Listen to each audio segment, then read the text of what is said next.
This lesson covers the dreaded "tell me about yourself" question. You hate this question, all of my clients hate this question, but it's a question that starts off 99% of job interviews. I highly recommend spending some time on this question because it's going to make a world of difference to your interview performance and your results. Let's get started. Why does every interviewer ask this question? Along with variations like, walk me through your background, tell me more about you. It sounds like a harmless way to start a job interview.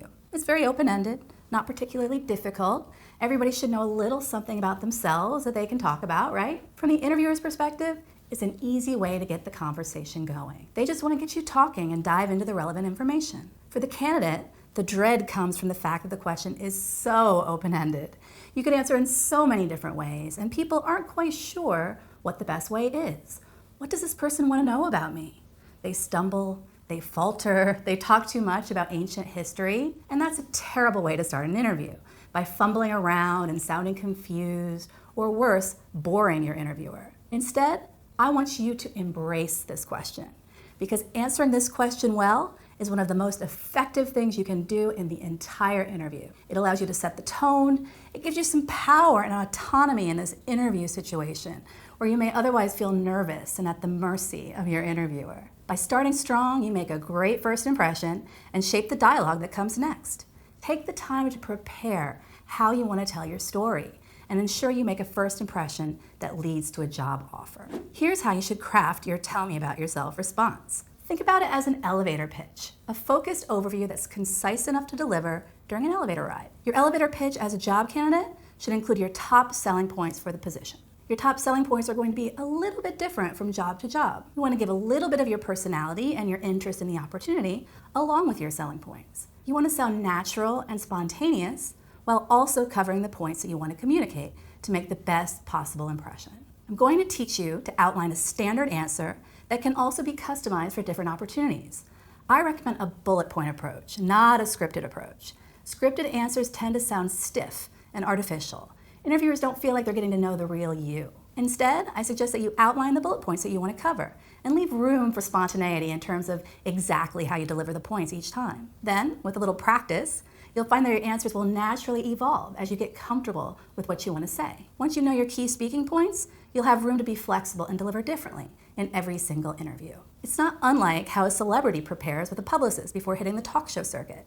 They want to sound genuine and likable, so they don't script their remarks, but they do have an idea of the topics they want to cover. Promoting the new movie, telling a funny story about their coworker, you know how it goes. So let's get started with outlining your elevator pitch.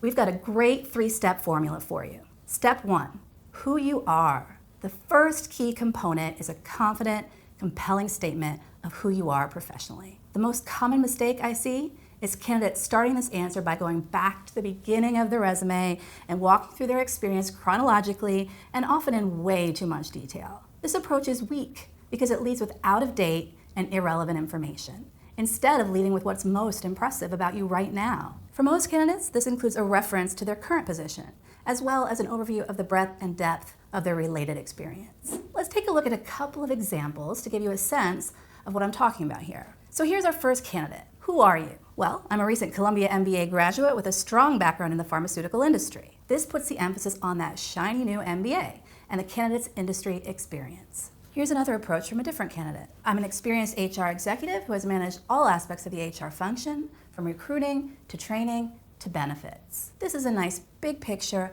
high-level introduction for someone who has a diverse skill set within the HR function.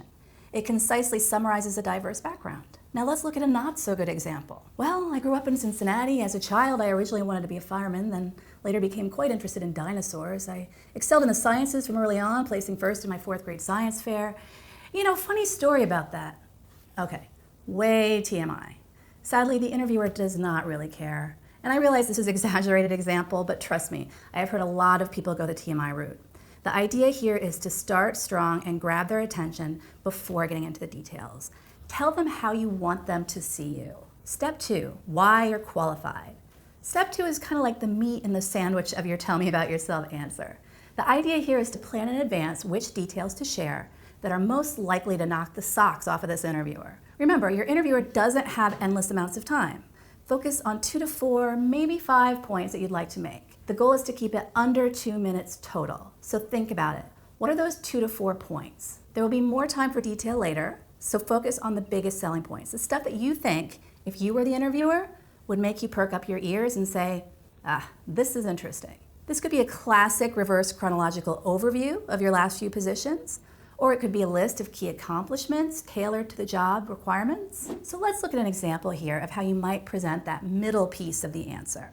I spent the last 6 years developing my skills as a customer service manager for Mega Company Inc., where I've won several performance awards and I've been promoted twice. I love managing teams and solving customer problems. This is a very concise example, and yours can certainly have a bit more detail. Just keep in mind that the overall answer should be no longer than 2 minutes. What's good about this answer? Well, the emphasis is on relevant experience, and not just that, but proof of performance. It's not a summary of job duties. A lot of people make that mistake, both on the resume and in the interview. When asked about what you did somewhere, you're not just going to rattle off the duties that any human would have done in the position. You're going to focus on what you did that was above and beyond. Accomplishments, competencies, all of it tailored to what's relevant for the job description. Step 3, why you're here. This is your chance to express enthusiasm for the position in 1, maybe 2 sentences. Keep it short and sweet here. Here's an example of one way to do this. Although I love my current role, I feel I'm now ready for a more challenging assignment, and this position really excites me. This is very general. You could use it for a lot of different positions. If you can make it a bit more specific for the job, even better. But something along these lines will work well. You'll have time to get into more detail later, to show that you researched the company, to show why you're a great fit for the role. The goal in this moment is to wrap up your pitch in a concise, confident way and show your enthusiasm. Once you've got bullet points for each of the 3 steps, it's time to put them all together into a polished, powerful elevator pitch. The key is to practice a bit and find your rhythm, find your flow. You can practice a time or 2 with your notes handy. Then, once you've internalized the general outline, it's going to feel more natural and your personality is going to come through. To give you an idea of how it can all come together, I want to share an example answer. Here's a candidate with their version of the answer to tell me about yourself. I have more than 5 years experience as a technical project manager at top Wall Street companies. Most recently, I helped develop an award-winning new trading platform. I'm a person who thrives in a fast-paced environment, so right now I'm looking for an opportunity to apply my technology expertise along with my creative problem-solving skills at an innovative software company. Your version will be even stronger, a bit more detailed, tailored for the particular type of opportunity. Now that you know what you need to do to ace this answer, it's time to outline your own bullet points for each of the 3 parts and start practicing. Big Interview has more sample answers and a fantastic practice tool to help you make the best possible first impression with, tell me about yourself.